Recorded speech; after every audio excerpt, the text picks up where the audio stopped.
Hey, how you doing today? Just tell people your name and your situation. Hi, I'm Lloyd, man. I'm homeless right now and unemployed, pending disability, trying to get disability. Okay, how long have you been applying? How long have you been fighting disability? I heard it's quite About a battle. about 2 years now. Okay, if you don't mind me asking, what's your disability? Manic depressive, bipolar, Okay, low schizophrenic, and and you've I been also lost my left eye. okay. So you can only see out of one eye then, Uh-huh. and you've been fighting for 2 years for disability. Yeah, now I have. Okay, well, I've talked to other people that have been fighting for disability, and they tell me the same thing. They've been fighting 2 years, 3 years, 4 years, super long time. So for those of you trying to apply for disability clearly is not easy to come by. They make you fight tooth and nail for it. Yes. Because this man in front of me, as you all just heard, he can't see out of one eye, and he's got other things going on. All right, so what you want to tell me about? What else you want to tell me? I was a trash truck driver. I make custom cars, and I'm also right now working on becoming an evangelist. Okay. I'm a ordained navigator. I tell over 250 stories of the Bible. Okay, all right. Like, let me ask you something.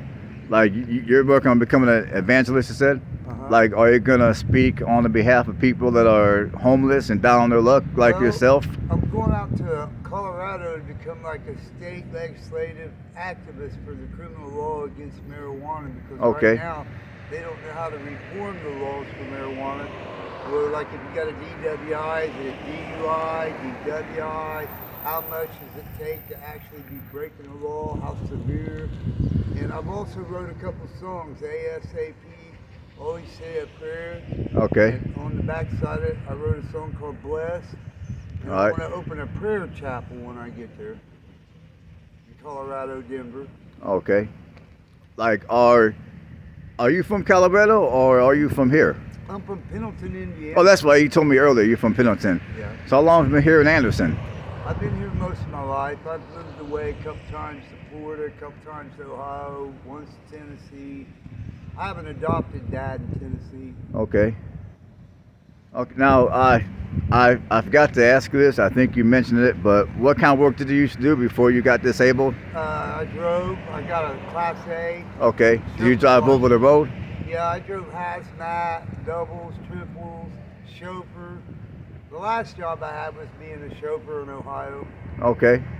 So how long has it been since you've been able to work that line of work or work it off for that Well, matter? I've not worked for about a year and a half due to my eye now. Okay, so I guess you had to quit work because of your sight and other Yeah. things. Yeah, and it's off. My preposition of like an inch to 2 inch is off. So it's Okay. really highly dangerous.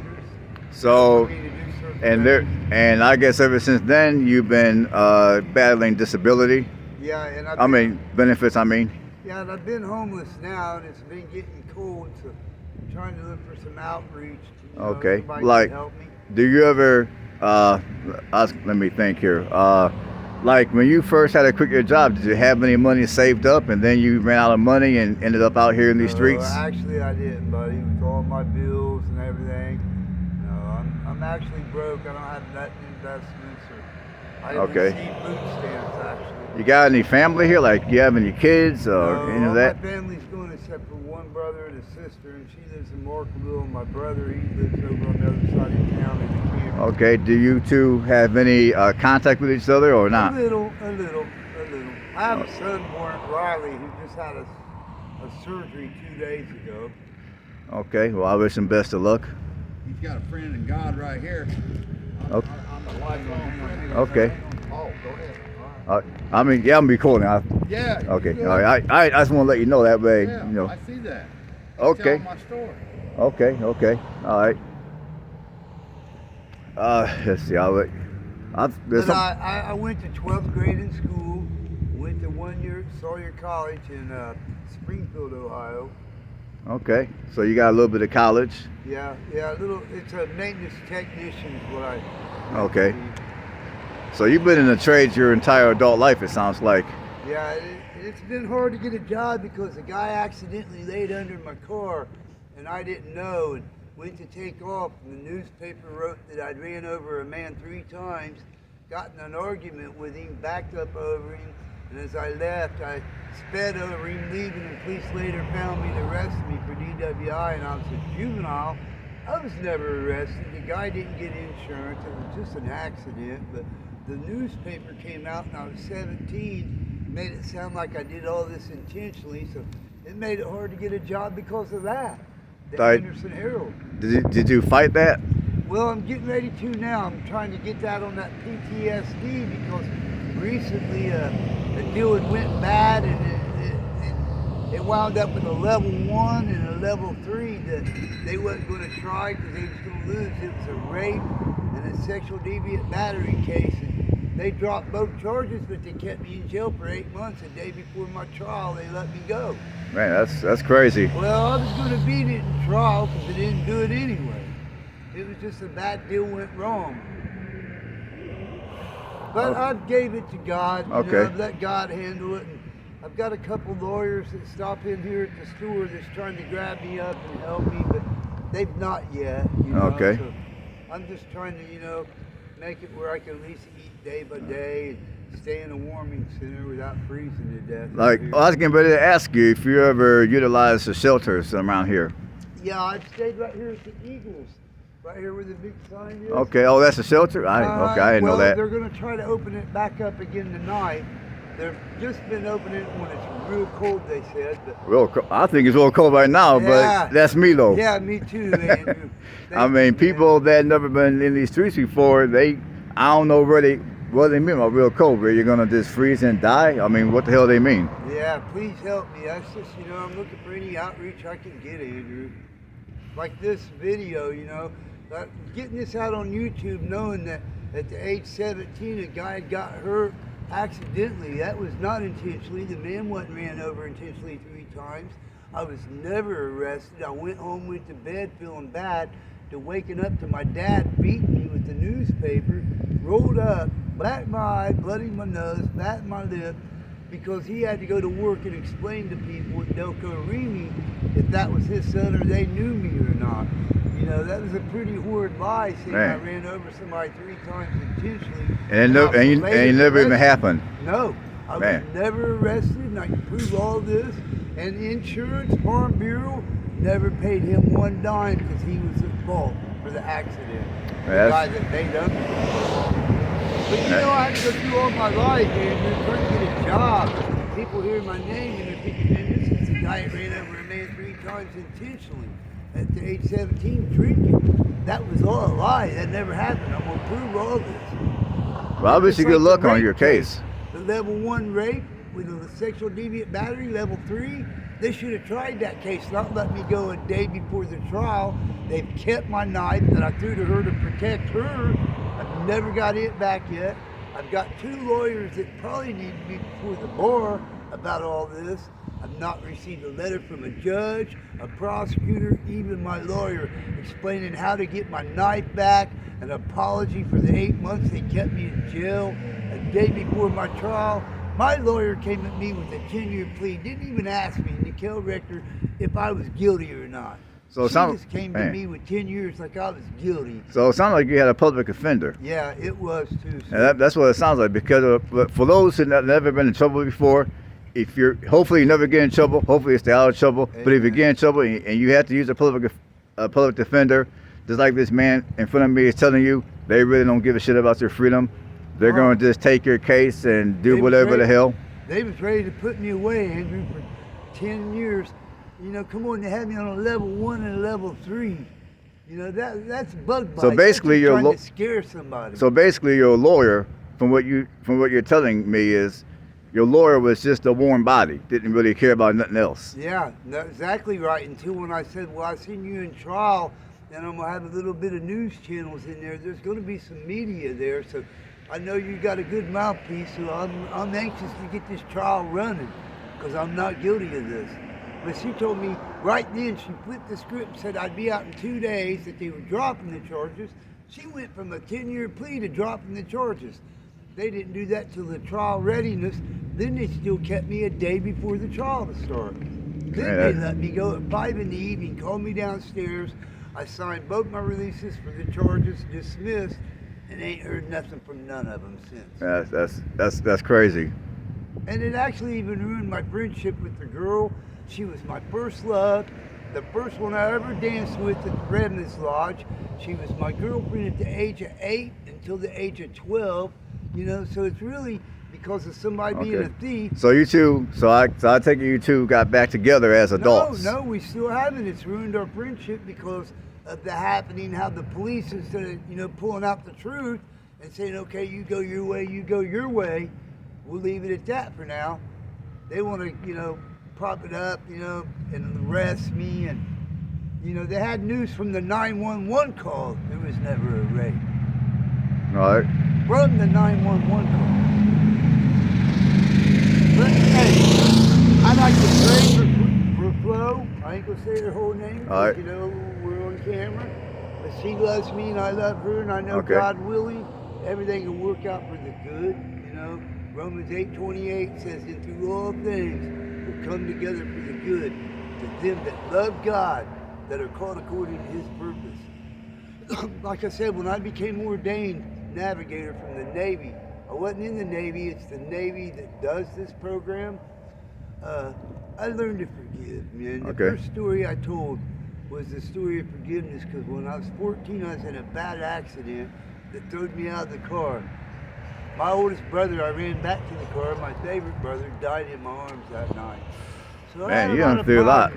Yeah, dealing with God and trying to forgive, you know, how that happened, that he died in my arms. But I learned to forgive people today, you know, and try to pray for the bad and pray for the good and the blind. I'm just trying to be a godly and walk a lot softer today, Andrew.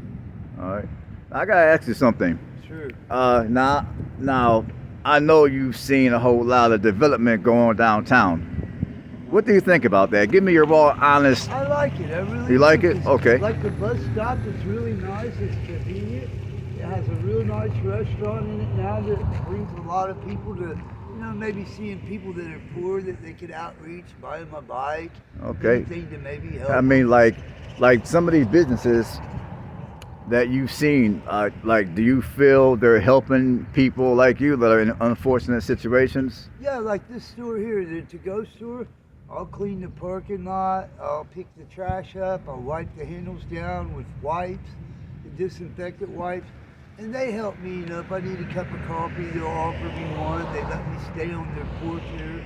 Okay. But at the same time, I need to be moving on and moving up. Like, do they ever pay you any cash or just stuff like coffee, you can stay here, stuff like that? No, just mainly a coffee here and there. Okay. All right. But I'm willing, you know, anybody that can come by here at 14th and Jackson that can help me with socks, clothing, you know, even a phone. Somebody stole my backpack, got my phone. So any kind of help at this point, Andrew, I would be very appreciated. Like you say any kind of help. So like what, so I take it you need like clothes, like mainly socks. Yeah, any kind of clothing, size 30, 32 pants, large shirt. You know, even a phone right now at this point, I really need a phone. So you don't have a phone? No, and I really need one for my doctors and appointments. I don't have an ID. I need to be getting out and trying to get an ID. All right. Now I know back in the day, the government, I mean, I don't know if they do this anymore, but I mean, I know a few people that have free phones at least from the government. Have you looked into that, or? I'm going to later today. I'm going to try to take the bus out to a place called We Fix It that does phones. All right, so they'll give you a free phone over there? If I have my food stamp card, which I do, it's broke. Cause even if someone gave you a phone, you still gotta pay for the minutes. Well, you get an Obama, and it gives you 500 minutes unlimited talk. Well, see, okay. Well, I thought the Obama plan also gave you a free phone too. They do. You gotta have a food stamp card or a HIP card to get it. So you don't get food stamps? I got a broke card. I gotta go up at 1 o'clock and try to get it. Is here in Anderson? Right okay. Here, about 5 blocks, 10 okay. blocks So once you since you got your food stamp card, all you gotta do is go to this phone company, and they'll hook you up with the phone. Yeah. And my food stamps come on the 15th, and they last me till about now till about the end of the month. Okay, so you do got food stamps, and you're gonna get a phone. So mainly, you just need some I guess clothes to keep you warm. Yeah, clothes and maybe some little bit of money help me get on the bus. And if I need to go in somewhere and drink a coffee when it gets cold. Okay. Because McDonald's don't like me to come in there if you're not buying nothing. Oh, okay, so you can't hang out there because No. you gotta buy something in order to hang out there. They'll ask you to leave, Andrew, if you go in there. 'Cause I know, well, when I was here, I want to say a year ago, doing these kind of interviews, I did see a couple of people hanging out at McDonald's, so they must have kicked them all out. Yeah. They have. You can go in there now and you won't see people just sitting around in there. Like they even covered up the plates where you could plug in underneath the tables to charge your phones. Okay. They had a company come in and cover all the plug-ins, so Okay. people couldn't use the plug-ins. So even if you had a phone, at least at McDonald's, you can and charge it. No, you gotta go to the library, the bus station. There is a couple other places that are open. Okay, but mainly the bus station and the library. Yeah. Okay, all right. Anything else you want to add? I just, like I said, I want to pray for everybody. God bless each and every one that helps me, and God bless even the ones that don't. But please help somebody, even if it's a small, gesture. Try to help all your neighbors. Well, I got to ask you the classic question. Yes, sir. During your time out here, has anyone ever came by and told you to get a job, you're a bum, anything like that? No, I've been fortunate there so far, I think. I've had a few people that have body language, but not real bad, Okay, that's good. So I guess at least people here are more sympathetic to people's situations. Maybe some, maybe These- for okay. me. I hope nobody has that bad problem. Okay, because sometimes people can be mean. Amen. Because they see somebody like you that's down and out, and they don't really know the full story, don't care to listen. They just form their own judgment, and and it is what it is to them. Yeah, and if you have any outreach, please, just remember I'm at 14th and Jackson across from the McDonald's. Okay. My name's Lloyd, and I appreciate any help and all help that I can receive. Well, hopefully whoever watches this video, they can come around, and if they see you, they can help you out in some way. Thank you very much. Like, Andrew. so, And thank YouTube too. well, Any place that this video goes, thank you very All much. right, like I said, it's going to be plastered all over YouTube. I'm hoping I get a crap ton of views. I hope people come to you. They help you any which way you need help.